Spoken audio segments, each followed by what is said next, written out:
the accidental or unexpected community. A rich man goes to his minister and says, I want you and your wife to take a 3-month trip to the Holy Land at my expense. When you come back, I'll have a surprise for you.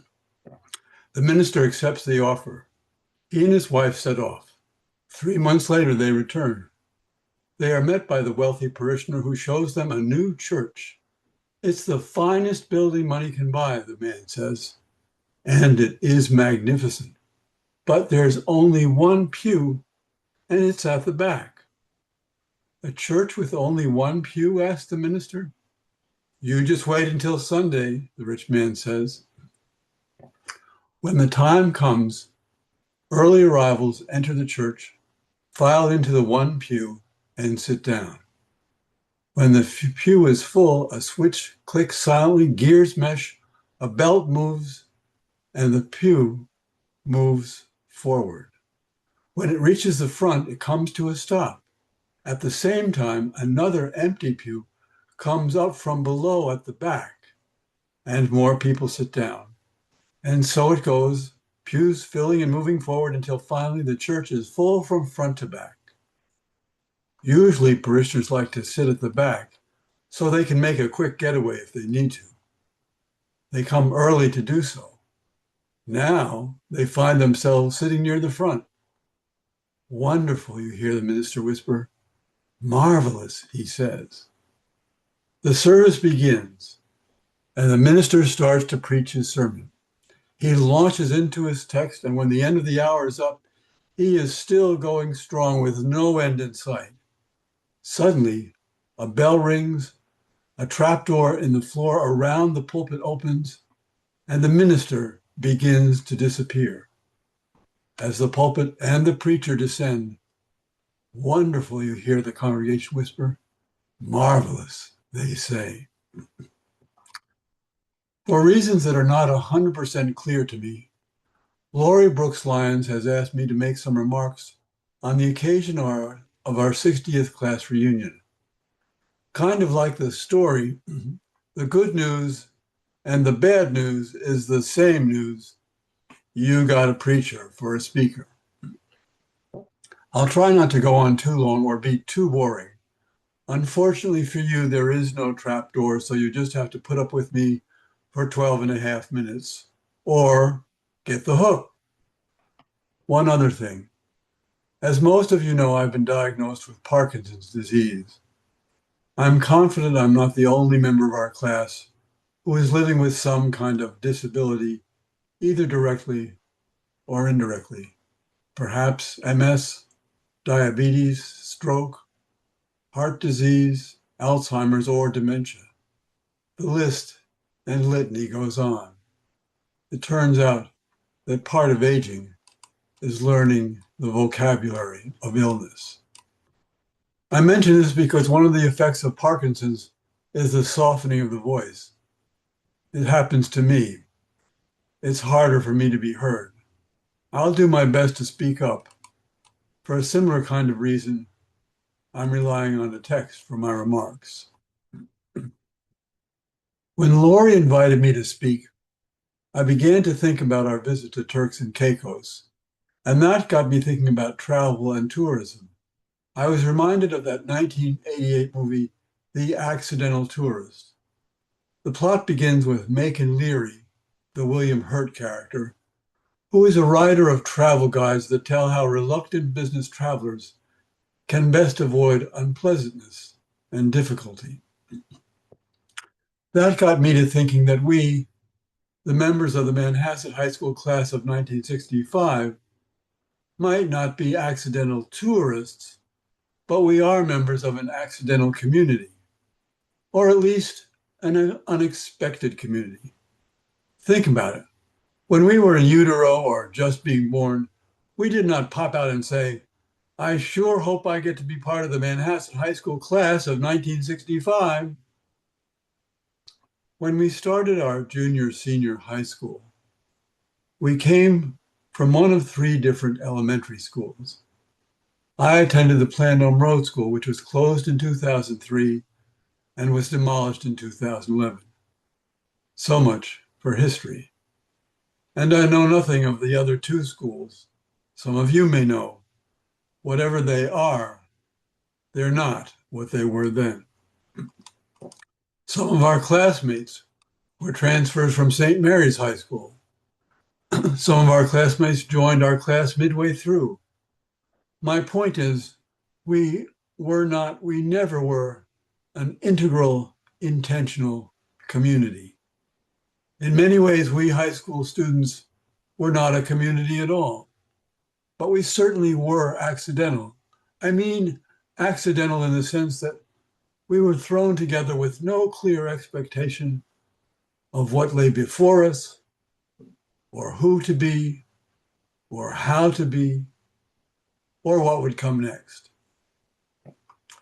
In the mid-1960s, popular music groups included the Beatles, the Rolling Stones, the Beach Boys, the Supremes, and the Who.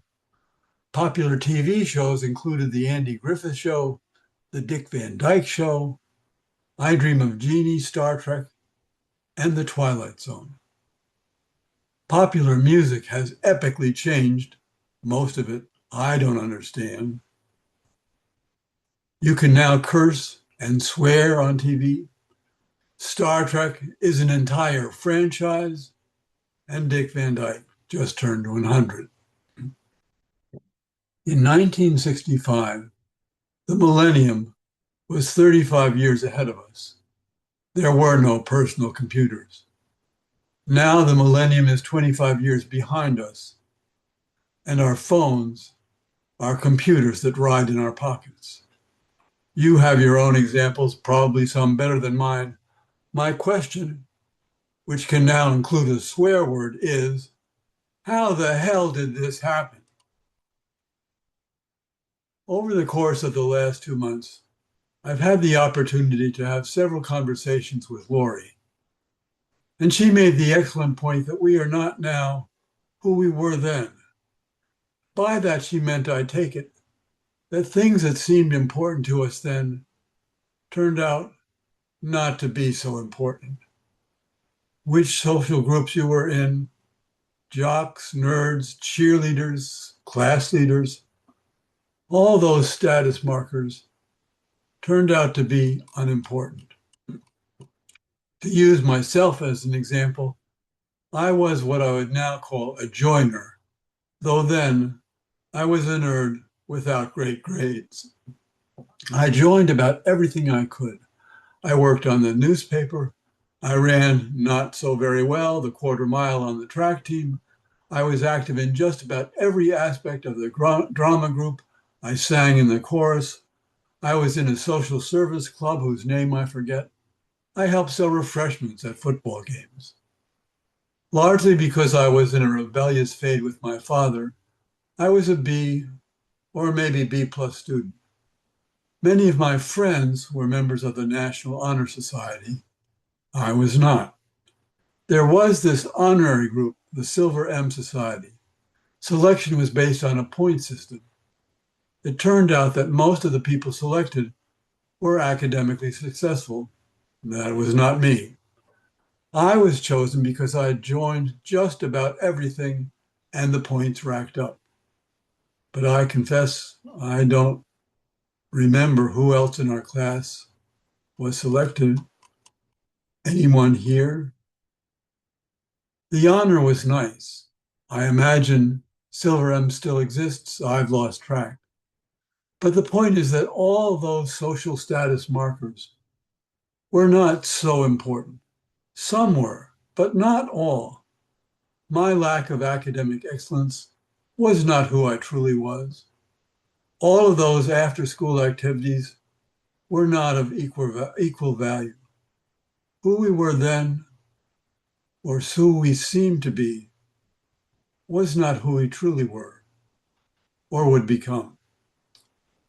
The flip side of that is that we were mostly unaware of what really mattered. Whose mother was dealing with alcoholism? Whose father was facing divorce? Whose aunt that he loved was on death's door? Which parent was having trouble finding employment and in denial? Who among our classmates was dealing with neglect or abuse at home, or maybe dealing with homelessness? As Sergeant Schultz would say, we knew nothing. In that timeline, things we came to have an understanding of, indeed, compassion for, later in life, we knew little or nothing about. We knew little really about each other. To the extent we were a community, ours was unexpected, accidental. Now, I want to pause here because it may sound like I'm being critical of us as a class in some way, as if we failed somehow. And that is not my point, not at all. If I'm critical of anything, if I'm mad at anyone, it's God or the spirit of the times or the zeitgeist, whatever the hell that is. We were, so to speak, victims of unknowingness. We wore blinders, but we didn't know we had them. No longer. After all these 70 plus years, we've learned something. Maybe call it hard-earned learning. We have come quite a way from where this all started. We are new, or at least renewing people. We have the opportunity to be blessings to one another, to be an informed, intentional, and caring community. We are, or have the opportunity to be compassionate companions. And the reason for this, or at least one of the leading reasons for this, is the effort on our behalf of Lori Brooks Lyons. At this time, escorted by Don Brown and Don Manson, aka the Dons, I asked Lori to come forward for a special presentation, but it requires a brief bit of setup. In The Wizard of Oz, in one of the last scenes, the wizard, though revealed to be a fraud, rallies to give Scarecrow a gift. Scarecrow, you recall, wants a brain. The wizard says, "Why, anybody can have a brain. That's a very common commodity. Every creature that crawls on the earth or swims through the seas has a brain. Back where I come from, we have seats of great learning, where people go to become great thinkers. And when they come out, they think deep thoughts, and with no more brains than you have. But they have one thing you haven't got, a diploma. Therefore, by virtue of the authority vested in me by the Universitatis Comitatum e Pluribus Unum, I hereby confer upon you the honorary degree of THD, Doctor of Thinkology." Lori Brooks Lyons, through the days and years and decades, in gatherings near and far, you have kept our class pasted together. You have done so with good humor, wit, style, and grace. You have been our class concierge. In many ways, you have been our heart. Back where we come from, concierges are and have been honored by their peers for years. And the truth is, they are no better than you at doing what they do. But they have one thing you don't have, an award of excellence.